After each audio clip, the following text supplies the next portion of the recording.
Welcome, I'm Josh O'Connell, and this is the third episode of Irish Tax Unwrapped. Whether you're a business owner, an investor, or just curious, we break down Ireland's tax code for everyone.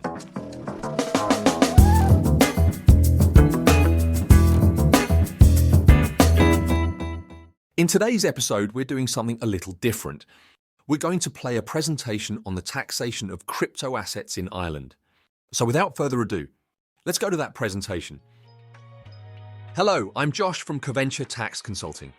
Today, I'm joined by crypto expert Robert Callan and tax expert Derek Andrews to discuss current thinking in relation to the taxation of cryptocurrencies and assets. Robert will explain crypto terms and give an insight into the world of crypto, and Derek will advise on the taxation issues. Because this is a changing area, it's important to keep up to date. But for now, let's jump right in.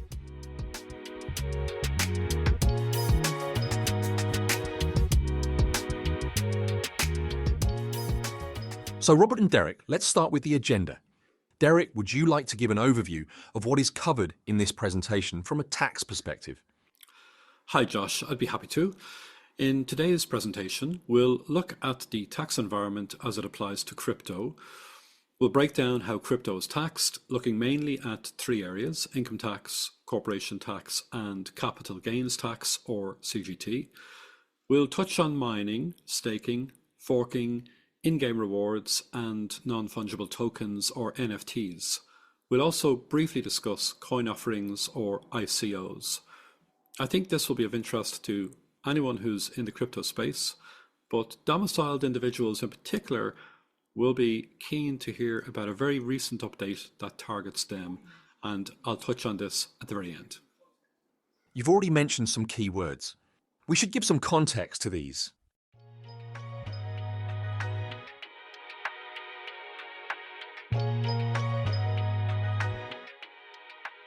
Robert, those watching this presentation will either have crypto assets or they are advising people with crypto assets. For the uninitiated, can you briefly introduce the world of cryptocurrencies and assets? Hi Josh. So viewers may know about Bitcoin, the king of crypto, or they may be aware of other cryptocurrencies such as Ethereum and Monero. These and thousands of other coins are traded privately and also on exchanges such as Kraken, Coinbase, and Bitfinex. These coins and exchanges are all part of the crypto world, which is an emerging revolutionary force in finance and other industries. Bitcoin has led the charge in facilitating decentralized, borderless transactions, and all of this has disrupted how people think about money. I have to admit that I only began to sit up and take Bitcoin seriously when it hit $20,000 in 2017. That was a watershed moment. Even though cryptocurrency values have fluctuated wildly, this peak in value and the attention it garnered would lead to cryptocurrencies gaining a foothold in the world of finance. Derek, I suppose the fact that anyone with a mobile phone can acquire and trade in crypto has led to its ubiquity. This must present significant problems for governments. The growth in crypto did leave authorities playing catch-up. Initially, they struggled to deal with the unregulated nature of the burgeoning industry. The lag resulted in a fragmented and often confusing array of tax regulations, with no consistent global standard emerging. While some jurisdictions outright banned crypto, others like the EU are in the process of establishing comprehensive regulatory frameworks. In the meantime, in Ireland, for example, the approach has been to apply traditional tax models to crypto. This has meant that many individuals are unsure or unaware of their obligations.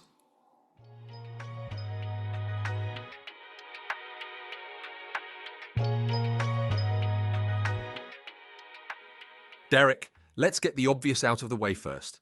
Presumably profits or gains made on the sale of cryptocurrencies are liable to tax in Ireland. Initially, some tried to argue that crypto assets were not property for tax purposes. This view has long been consigned to the annals of history, or to use tech speak, depreciated. Similar to tax authorities in other countries like the US, the revenue commissioners consider cryptocurrencies and crypto assets to be taxable property. With crypto investments having a market cap of 2.3 trillion, it's too significant an area of economic activity to be ignored by tax authorities. And they are taxed how? Despite its given name, cryptocurrency is considered an asset rather than money or currency.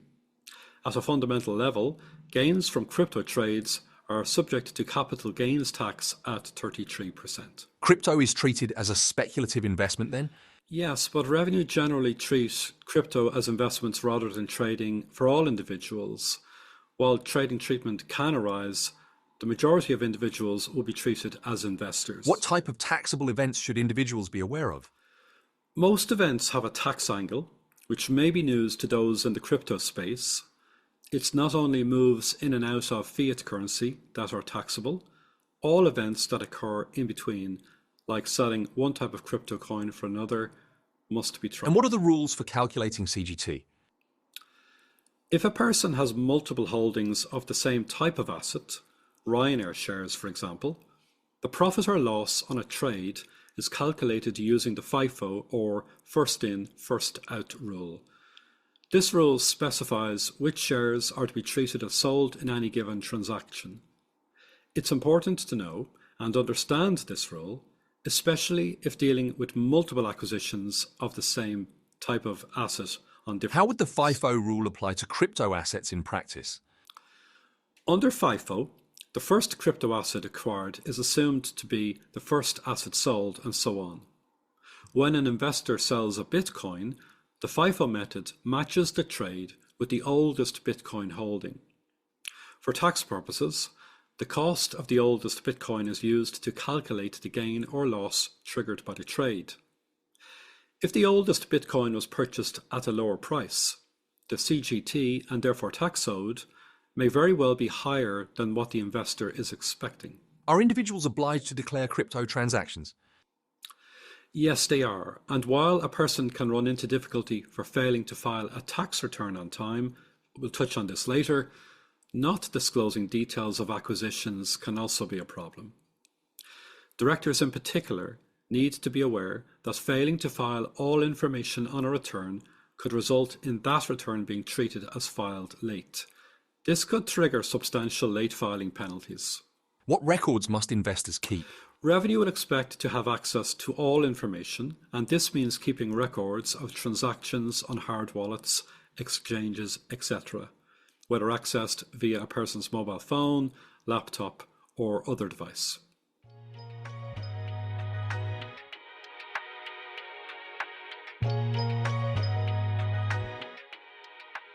So what about companies? Well, each company will have to determine whether the level of activity rises to that of trading. Now, we recommend having a strong tax opinion on file if taking trading approach. And if a company is to adopt trading treatment? Well, a crypto trade is accounted for and taxed in the same way as any other commodity. Now, we've guidance on trading claims drawn from our experience and from relevant case law, which we'll share with our clients.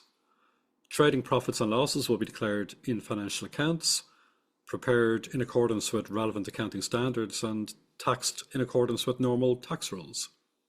What tax rules apply to companies then trading in crypto? The profits and losses of a company entering into crypto transactions will be reflected in the accounts, and where they arise in a trade will be taxable under normal corporation tax rules.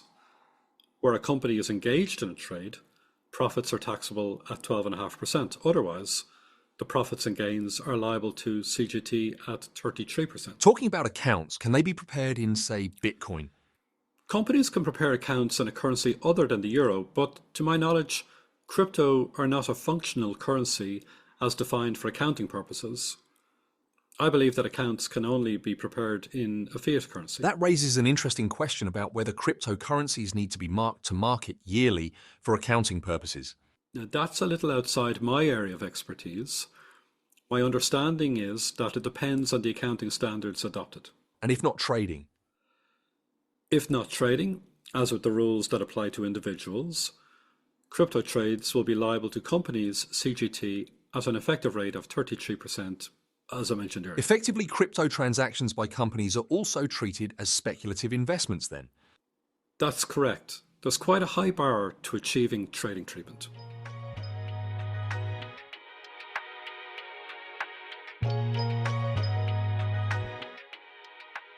Robert, can you explain what is mining? Most people think of crypto mining simply as a way of creating new coins. Crypto mining, however, also involves validating cryptocurrency transactions on a blockchain network and adding them to a distributed ledger. Most importantly, crypto mining prevents the double spending of digital currency on a distributed network. Like physical currencies, when one member spends cryptocurrency, the digital ledger must be updated by debiting one account and crediting the other. However, the challenge of a digital currency is that digital platforms are easily manipulated. Bitcoin's distributed ledger, therefore, only allows verified miners to update transactions on the digital ledger.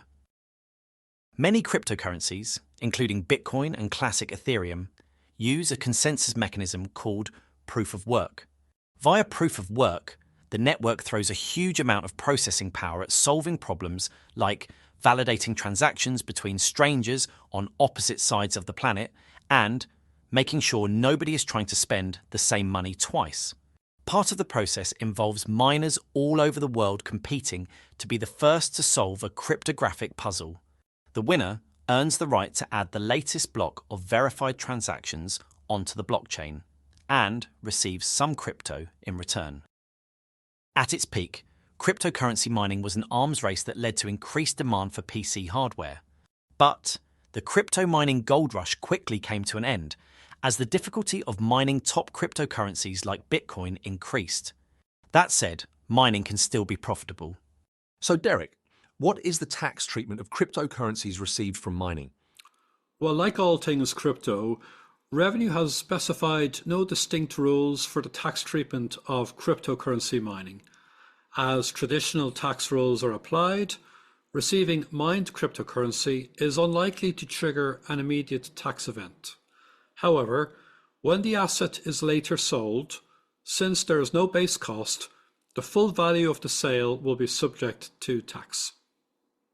And lastly, is making or receiving a payment for goods or services a taxable event? Yes, making or taking payments in a cryptocurrency, assuming for fair value, will not alter the underlying tax treatment. If the crypto has a higher value than the economic value of the transaction, this will give rise to other tax issues.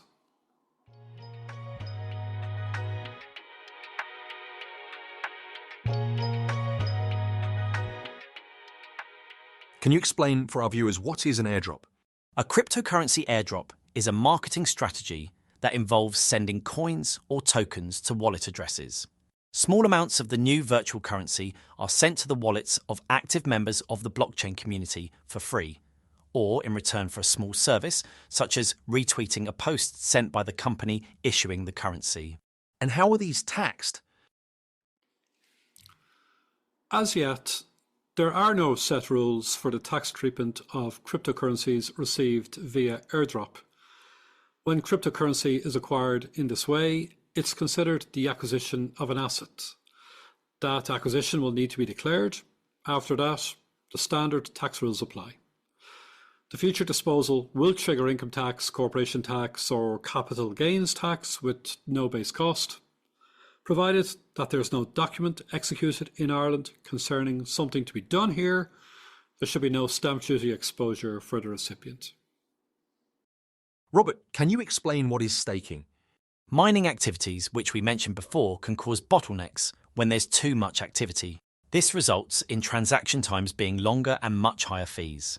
To overcome this problem, a new consensus mechanism called proof of stake emerged. Instead of having miners churn through math problems, a hugely energy-intensive process, transactions are validated by people who stake their tokens. So staking serves a similar approach to mining. It's the process by which a network participant gets selected to add the latest batch of transactions to a blockchain and earns crypto as a reward? In a nutshell, yes. When you stake crypto, you may be chosen to validate transactions. Through this activity, you may receive crypto rewards in exchange. It's similar to receiving a fee. Okay, so Derek, how are these crypto rewards or fees taxed in Ireland? For staking activities, individuals and companies are likely to be taxed based on the market value of the coins received. Robert, tell me about crypto lending. Crypto lending is a decentralized finance service that allows investors to lend out their crypto holdings to borrowers. Lenders then receive regular crypto interest, similar to interest payments earned in a traditional savings account. Derek, what is the tax treatment of crypto lending? Any income received from a lending activity is likely to be treated as income for individuals and companies alike. This could mean exposure to tax at approximately 50% for individuals and up to 40% for most Irish-owned companies.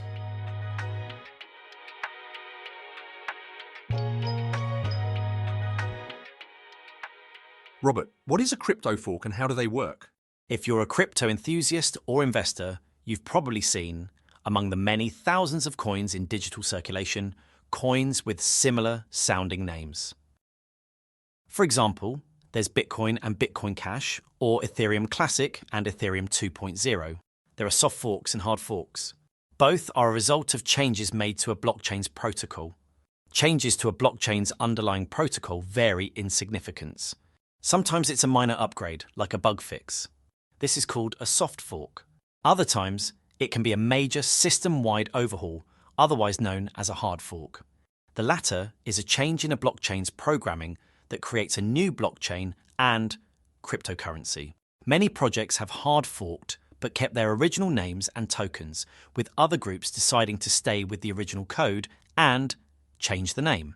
How are these treated for tax purposes? Like other crypto events, there are no set rules for the tax treatment of soft or hard crypto forks. Instead, one must be familiar with the rules relating to share reorganizations and apply these. A soft fork, for example, is equivalent to a reorganization of shares. The new or altered holding simply steps into the shoes of the old holding as far as the date and cost of acquisition is concerned. However, if a hard fork occurs with the result that a person has two different holdings, the rule to apply is that relating to share splits. In a share split, it's necessary to make an apportionment of the original base cost between the original holding and the new holding. This apportionment is based on the respective values of the assets on the date of the split. It can be difficult to calculate, and we've advised on a number of these, including the most recent Taproot fork, which occurred in November 2021. Okay, a quick word about employees. If employees are being paid, I assume they are taxable in the normal way? Yes, but this raises complications about how to fund income tax, PRSI and USC, which the employer must account for upfront. It's fair to say, I think, that this isn't happening to any great extent.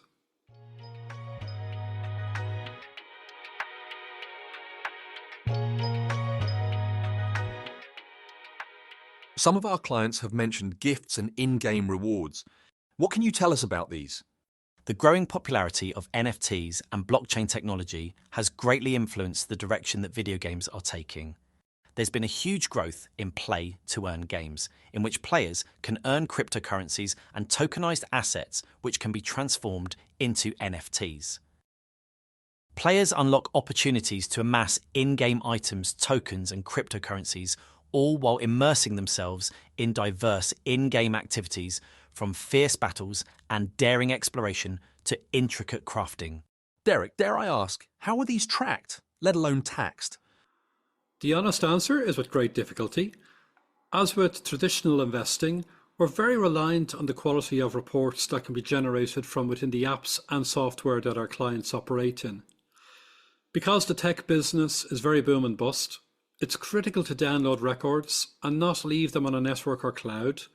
You just can't assume that a popular network or game will exist or be accessible in 3 years. Leaving aside practical difficulties, a gift or inheritance of crypto is subject to gift or inheritance tax. The value of the asset for tax purposes is based on its euro equivalent, and this will be liable to tax at 33%, subject to any relief available, such as the lifetime gift and inheritance tax threshold. However, some good news is that rewards received in a game may not be taxable, as wagers are generally exempt from tax.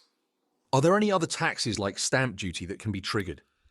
In general, there are no transfer taxes applied to the acquisition of cryptocurrencies. However, as I mentioned earlier, if an acquisition involves a written instrument executed in Ireland or any related action carried out in Ireland, it's possible that it could trigger stamp duty.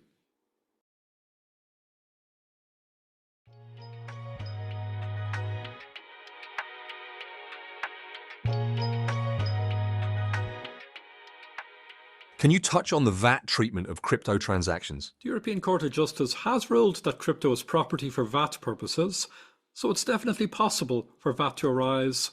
However, most people active in crypto, whether dealing, mining or staking, are not going to fall within the scope of VAT.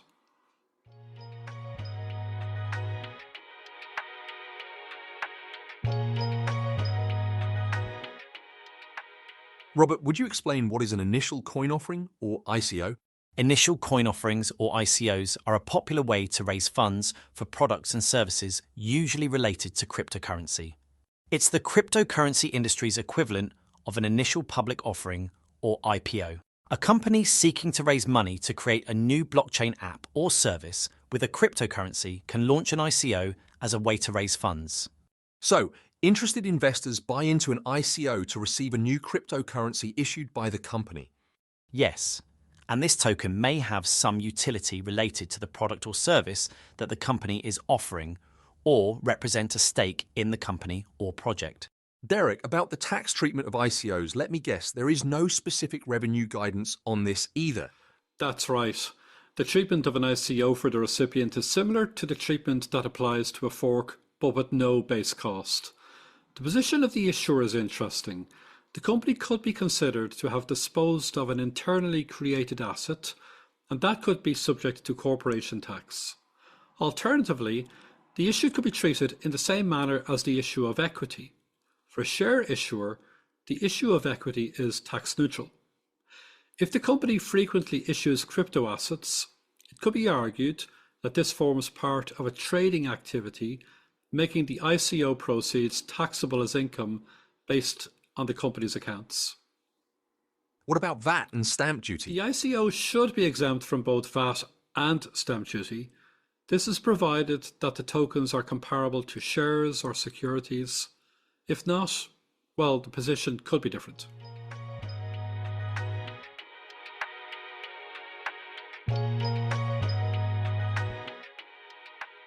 Let's talk for a moment about other crypto assets, NFTs. First of all, what are they? Non-fungible tokens, or NFTs, are assets like a piece of art, digital content, or video that have been tokenized via a blockchain. Tokens are unique identification codes created from metadata via an encryption function. These tokens are then stored on a blockchain, while the assets themselves are stored in other places. The connection between the token and the asset is what makes them unique. Are NFTs traded like crypto? NFTs can be traded and exchanged for money, cryptocurrencies, or other NFTs. It depends on the market at any given time. For instance, you could draw a smiley face on a banana, take a picture of it, and tokenize it on a blockchain. Whoever has the private keys to that token owns whatever rights you have assigned to it. Okay, so the person who creates an NFT, how is that person taxed? Generally, tokenization of an asset is not going to trigger a tax charge, but where there's an opportunity to realise an income or gain, the Revenue Commissioners will look for a way to bring it within the charge to tax. An obvious example is the gift of an NFT to somebody. This will trigger gift tax based on the market value of the crypto asset.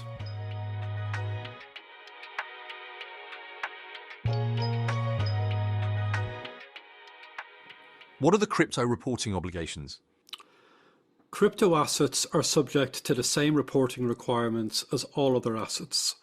Individuals, even PAYE workers, must file a tax return for each calendar year.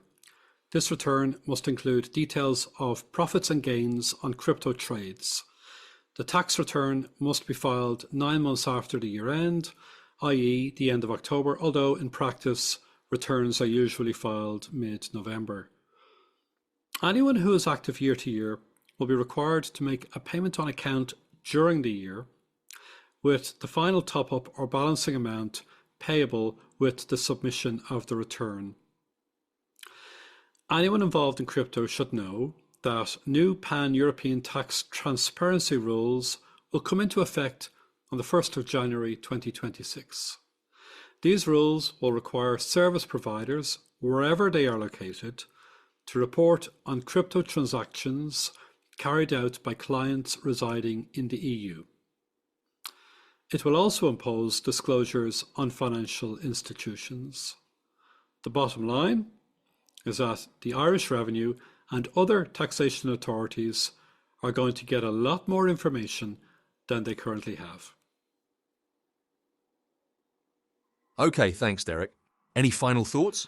And you did promise to mention a key development for non-domiciled individuals. My final thought is to remind viewers that this is an evolving area of tax. Revenue will have a lot more information on individuals involved in crypto trading from 2026. I recommend advisors to check in with their clients and make them aware of the changing tax landscape. Now, I promised an important update for non-domiciled individuals. There is a significant development that affects these people. Generally, it is taken for granted that non-doms are only liable to tax in Ireland on non-Irish source income or gains, if the income or gains are remitted into the country. This is not the case for crypto. So anyone who has non-dom status might want to reach out to us directly. They are likely much more exposed than they realise. Thank you, Derek, and special thanks also to Robert for his valuable contribution. That concludes this presentation on the taxation of crypto assets. I think you will agree this is a complicated area of tax, and my takeaway is that it's important to collate information early and get advice. So, thank you for watching, and if you would like more information about taxation issues, follow us on X @CoVentureTax or visit our website coventuretax.ie.